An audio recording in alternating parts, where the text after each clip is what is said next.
রাঁচিতে আমরা আছি, আর এক রাত্রের অপেক্ষা মাত্র, শুরু হয়ে যাবে এখান থেকে ভারতীয় দলের প্রত্যাবর্তনের যাত্রা। যে এই প্রত্যাবর্তনটা শুরু হবে ভারত এবং সাউথ আফ্রিকার মধ্যে প্রথম ওডিআই দিয়ে, রাঁচির ঝাড়খণ্ড স্টেট ক্রিকেট অ্যাসোসিয়েশনের মাঠে এই ওডিআই। এবং ম্যাচের আগের দিন যেমন হয় একটা অপশনাল প্র্যাকটিস সেশন দুটো টিমেরই। ভারত আজকে দুপুরবেলা প্র্যাকটিস করেছে, সাউথ আফ্রিকার প্র্যাকটিস এখন চলছে। আর তাছাড়া আজকে রাহুলের একটা প্রেস কনফারেন্স আমরা দেখলাম, যে প্রেস কনফারেন্সে কিন্তু বিভিন্ন বিষয় নিয়ে তিনি কথা বললেন এম এস ধোনির শহরে।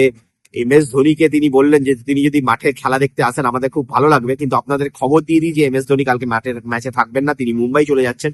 তার একটা কিছু শুটের কাজ আছে, তাই জন্য তিনি মুম্বাই চলে যাচ্ছেন, তো তিনি মাঠে কালকে থাকবেন না।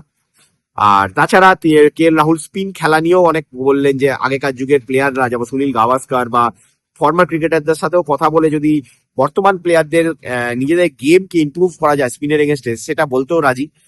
এই নিয়েও কথা হলো, স্পিনের বিরুদ্ধে ব্যর্থতা নিয়ে তাকে কোশ্চেন করা হয়েছিল প্রেস কনফারেন্সে।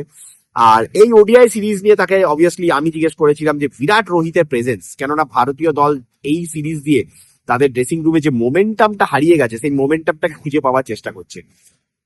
তো এই মতো অবস্থায় বিরাট রোহিতের মতো একজন এক্সপিরিয়েন্স ক্রিকেটারদের দলে থাকাটা কতটা ইম্পর্টেন্ট, কেননা তারা সিজন ক্রিকেটার, তারা এই ধরনের সিচুয়েশন আগেও ফেস করেছেন এবং তারা আমার মনে হয় ভালোভাবে গাইড করতে পারবে এই ইয়াংস্টারদের এই ধরনের সিচুয়েশনে থেকে বেরিয়ে আসার জন্য কি কি করা উচিত। তো কে এল রাহুল সেই জিনিসটাই অ্যাকনলেজ করলেন, তিনি বললেন যে বিরাট রোহিতের প্রেজেন্স ভারতীয় ক্রিকেটের জন্য একটা মানে অমূল্য, মানে ইনভ্যালুয়েবল বেসিক্যালি, কেননা তাদের যে এক্সপিরিয়েন্স, তাদের যে রোল এই দলে এবং ওডিআই দলের তারা ইন্টিগ্রাল পার্ট, সুতরাং তাদের রোলকে কোনোভাবেই রিপ্লেস করা যায় না। আমার এই অ্যান্সারটা শুনতে শুনতে আমার মনে হচ্ছিল যে সময়ের চাকা কত তাড়াতাড়ি ঘোরে, কেননা 1 মাস আগে যখন আমরা সিডনিতে ছিলাম, সিডনি ম্যাচের আগে কথা হচ্ছিল যে বিরাট যখন 2-0 করেছিল প্রথম দুটো ওডিআইতে, যে বিরাট রোহিতের হয়তো সিডনিতেই শেষ ম্যাচ।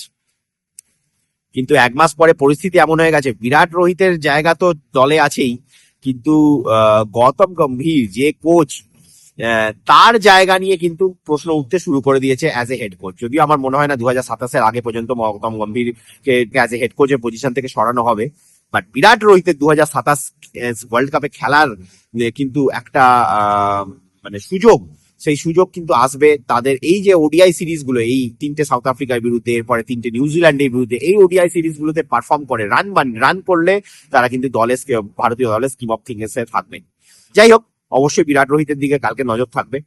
আর তাছাড়া আইপিএল এর জন্য এম এস ধোনির প্রস্তুতি, সেই নিয়েও কিন্তু আজকে আমরা কথা বললাম এখানকার যা এম এস ধোনি যারা ফরম্যাট টিমমেট ছিলেন ঝাড়খণ্ডে তাদের সাথে। প্রতিদিন আপনি জানে আশ্চর্য হবেন, প্রতিদিন এম এস মহেন্দ্র সিংহ ধোনি কিন্তু 2 থেকে 2.5 ঘন্টা জিমে স্পেন্ড করছেন, নিজের ফিটনেসের ওপর কাজ করছেন। আর তার যে খেলার যে ইচ্ছা, তার যে ফিটনেস, সেটাই কিন্তু আমার মনে হয় সব থেকে বড় প্লাস পয়েন্ট। আর তার টিমমেটরা এমনও মনে করেন 2026 কেন, এর পরের দুটো আইপিএলও যদি এম এস ধোনি খেলে ফেলেন, আশ্চর্য হবার কিছু থাকবে না। দেখা যাক এম এস ধোনি কতদূর আইপিএল খেলেন। আর মানে একদিকে আমরা কথা বলছি বিরাট রোহিত 2027-এ ওয়ার্ল্ড কাপ খেলবেন কিনা, একদিকে কথা হচ্ছে এম এস ধোনির আইপিএল এ কতদিন তিনি কন্টিনিউ করবেন।